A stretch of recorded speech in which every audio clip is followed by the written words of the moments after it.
नमस्कार, आप देख रहे हैं न्यूज पॉइंट 24। कांग्रेस हिंदुस्तान की सबसे पुरानी पार्टी है।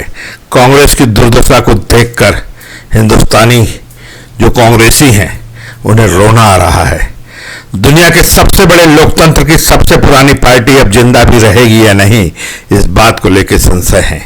पार्टी की स्थापना 1885 में विदेश में जन्मे अंग्रेज ए ह्यूम ने की थी। अब सवाल जो सबसे अहम है वो ये कि क्या इस पार्टी की अंत्येष्टि भी विदेशी मूल में जन्मी सोनिया गांधी के हाथों ही होगी। पिछले 135 साल में इस महान पार्टी में दर्जनों बार फूट पड़ी, नेतृत्व बदला, लेकिन इसके अस्तित्व को जैसा खतरा आज दिख रहा है इसके पहले कभी नहीं दिखाई दिया। आज वह इतनी अधमरी और इतनी असहाय हो गई है, उसके नेता इतने अपंग हो गए हैं कि वे फूट डालने के लायक भी नहीं बचे हैं। जिन 23 नेताओं ने कांग्रेस अध्यक्ष सोनिया गांधी को पत्र लिखा था, उनमें से किसी की भी हिम्मत नहीं थी कि वे बाल गंगाधर तिलक, सुभाष चंद्र बोस, आचार्य कृपलानी, डॉक्टर लोहिया, जयप्रकाश नारायण, निज लिंगप्पा, शरद पवार आदि की तरह पार्टी नेतृत्व को चुनौती दे सके। कांग्रेस में तो अब नारायण दत्त तिवारी, अर्जुन सिंह और नटवर सिंह और शीला दीक्षित जैसे लोग भी नहीं बचे हैं जो पार्टी में वापस भी आ जाएं, लेकिन जिन्होंने पार्टी अध्यक्ष को चुनौती देने की हिम्मत तो की थी। जिन 23 नेताओं ने सोनिया गांधी को चिट्ठी लिखी, कांग्रेस की दुर्दशा पर विचार करने के लिए कहा था, जब वे कार्य समिति की बैठक में बोले तो उनकी घिघी बन गई, वे बगले झांकने लगे। राहुल गांधी ने इन सब नेताओं की हवा निकाल दी। कौन है ये लोग, इनकी हिम्मत कैसे पड़ी? ये सब इंदिरा सोनिया परिवार के गढ़े हुए कठपुतले हैं। इनकी अपनी हैसियत क्या है? इनमें से किसी एक की जड़ जमीन है ही नहीं। ये राजनीतिक चमगादड़ है या ऊर्ध्वमूल? इनकी जड़ें छत में है या नहीं? ये उल्टे लटके हुए हैं या नहीं? इनका कोई आधार है या नहीं? ये नेताओं जिन्होंने 23 लोगों ने चिट्ठी लिखी सोनिया गांधी को कार्य समिति की बैठक में, वे सबके सब सन्नाटे में रहे। कांग्रेस ऐसा लगता है कि अब प्राइवेट लिमिटेड पार्टी बन गई है। बाकायदा लोकतांत्रिक पार्टी बनने का आग्रह जिस राजनीतिक दल को करना चाहिए था, अब वो राजनीतिक दल एक प्राइवेट लिमिटेड कंपनी में तब्दील हो गया है। 6 मास बाद फिर कांग्रेस कार्य समिति की बैठक होगी। उसमें यदि गैर सोनिया परिवार के किसी व्यक्ति को अध्यक्ष बना दिया गया तो वह भी देवकांत बरुआ की तरह दुम हिलाने के अलावा क्या और कुछ भी कर पाएगा। अब यह तो एक ही रास्ता बच गया है कि वो राहुल गांधी थोड़ा बहुत पढ़े लिखे अनुभवी नेता और बुद्धिजीवियों से सतत मार्गदर्शन लें, ठीक से भाषण देना सीखें, इंतजार करें कि नरेंद्र मोदी कोई बड़ी भूल करें जिससे कि उन्हें कोई मौका मिले। वरना कांग्रेस किस दिशा में जाएगी और उसका अंत कहां पे जाके होगा, इसे कोई नहीं जानता। कांग्रेस में कई बार फूट पड़ी, कांग्रेस कई बार विभाजित हुई, लेकिन हर बार खड़ी हुई। इस बार क्या खड़ी हो पाएगी कांग्रेस? ये सवाल यक्ष प्रश्न की तरह अब हर लोकतांत्रिक भारतीय नागरिक के बीच में घूमेगा। आजादी के बाद कांग्रेस पहली बार सबसे खराब और कमजोर स्थिति में दिखाई दे रही है।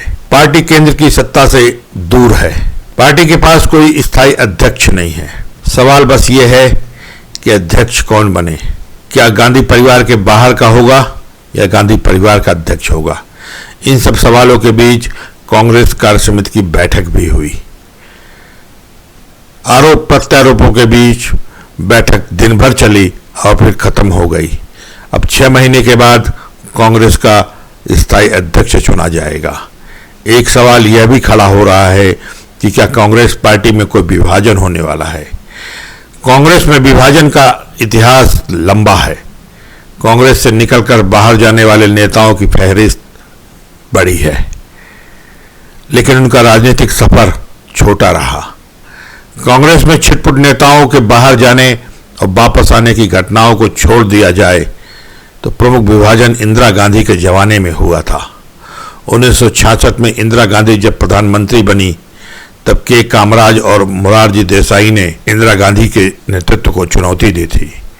उनके साथ इन लोगों के मतभेद बढ़े जो पार्टी के विभाजन का कारण बने और 1969 में राष्ट्रपति के चुनाव के दौरान कांग्रेस 2 भागों में बढ़ चुकी थी।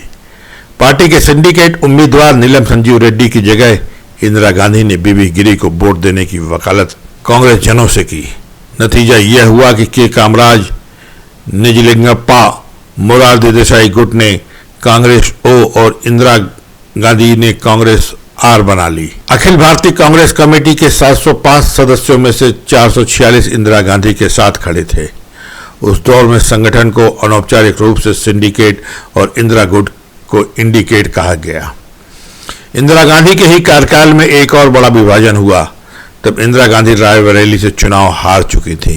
केंद्र में जनता पार्टी की सरकार बनी थी। वाई चौहान, ब्रह्मानंद रेड्डी, देवराज अरस, देवकांत बरुआ, ए.के. एंटोनी, शरद पवार, शरद चंद्र सिन्हा, पी रंजन दास मुंशी और के.पी. उन्नीकृष्णन जैसे दिग्गज कांग्रेस नेताओं ने इंदिरा गांधी के नेतृत्व को चुनौती दी थी और कांग्रेस यू बना ली थी, जबकि इंदिरा गांधी ने अपनी पार्टी का नाम बदलकर उस वक्त कांग्रेस आई रख लिया।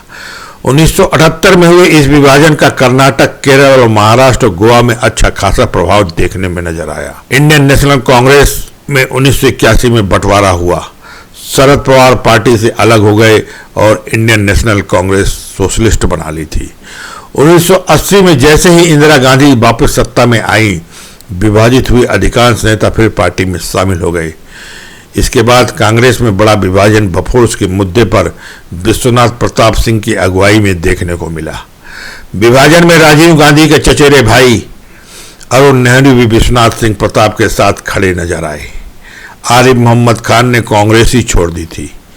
इस बगावत में विपक्षी दलों का साथ पाकर विश्वनाथ प्रताप सिंह प्रधानमंत्री की कुर्सी तक पहुंच गए और प्रधानमंत्री भी बन बैठे। इसके बाद विश्वनाथ प्रताप सिंह की पार्टी टूटकर दो अलग अलग धड़ों में बिखर गई, लेकिन मंडल कमीशन के नाम पर उन्होंने जो राजनीति का बीज बोया, उससे कई राज्यों में कांग्रेस का जनाधार खत्म होने लगा। उत्तर प्रदेश, बिहार, उड़ीसा जैसे प्रदेशों में कांग्रेस सत्ता से बाहर हो गई और वापसी भी नहीं कर पाई। कांग्रेस में एक विभाजन अर्जुन सिंह और नारायण दत्त तिवारी के रूप में भी हुआ। बाबरी मस्जिद गिराए जाने के बाद नारायण दत्त तिवारी, अर्जुन सिंह और नटवर सिंह ने मिलकर तिवारी कांग्रेस बनाई, लेकिन कुछ सालों के बाद ये फिर वापस कांग्रेस में लौट आए। इसी कड़ी को आगे अगर देखा जाए तो कांग्रेस पार्टी में अंतिम विभाजन सोनिया गांधी के विदेशी मूल के मुद्दे पर शरद पवार, पी.एस. संगमा और तारिक अनवर के रूप में हुआ, लेकिन उसका कोई खासा प्रभाव पार्टी के ऊपर नहीं पड़ा।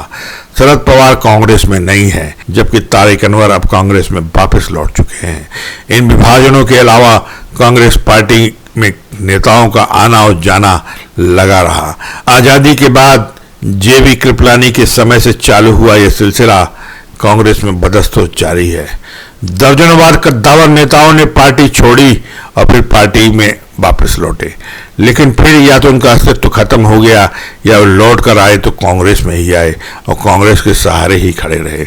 ममता बनर्जी, जे.बी. पटनायक, जगमोहन रेड्डी जैसे कुछ अपवाद छोड़ दें तो अधिकांश नेता कांग्रेस में वापस लौट आए हैं। लौटने वालों में जगजीवन राम, चरण सिंह, जी.के. मुफनार, पूर्व राष्ट्रपति प्रणब मुखर्जी, माधवराव सिंधिया, अर्जुन सिंह, नारायण दत्त तिवारी, पी. चिदम्बरम जैसे बड़े नेताओं के नाम शामिल रहे। शरद पवार और पी.एस. संगमा जैसे दिग्गज नेताओं ने कांग्रेस छोड़ दी, लेकिन वे कांग्रेस के सहारे ही राजनीति करते रहे। इंदिरा गांधी या राजीव गांधी तक कांग्रेस में जितने भी विभाजन हुए वे सफल नहीं हो पाए। फिलहाल सोनिया गांधी के जमाने में और सोनिया गांधी के नेतृत्व में 23 नेताओं के द्वारा दस्तखत किए गए पत्र से कांग्रेस के सियासी हलचल में खलबली मची हुई है।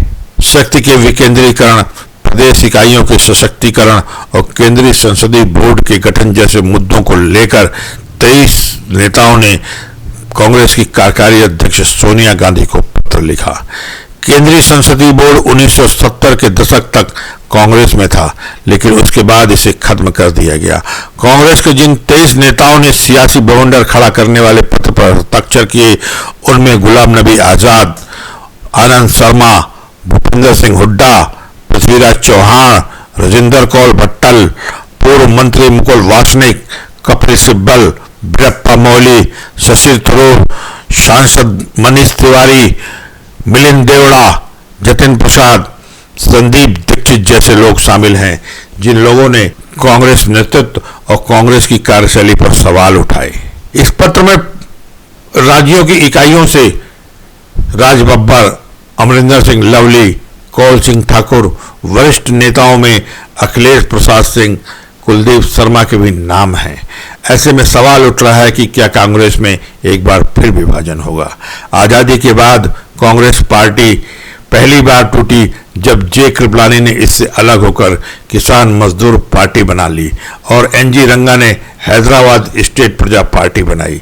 इसी साल कांग्रेस से अलग होकर सौराष्ट्र खेदत किसान मंच बनी। 1956 में कांग्रेस फिर टूटी जब सी राजगोपालाचारी ने इंडियन नेशनल डेमोक्रेटिक पार्टी बनाई।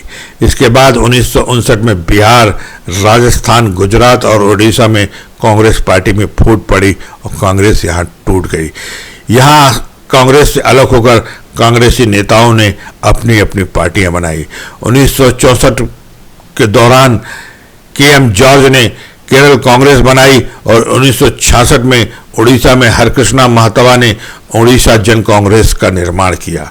1967 में चौधरी चरण सिंह कांग्रेस से अलग हुए और अलग पार्टी बनाई। 1969 में कांग्रेस पार्टी से बिजू पटनायक और मारी चन्ना रेड्डी अलग हुए और उत्कल कांग्रेस और तेलंगाना प्रजापति समिति पार्टियां कांग्रेस के विरोध में खड़ी की।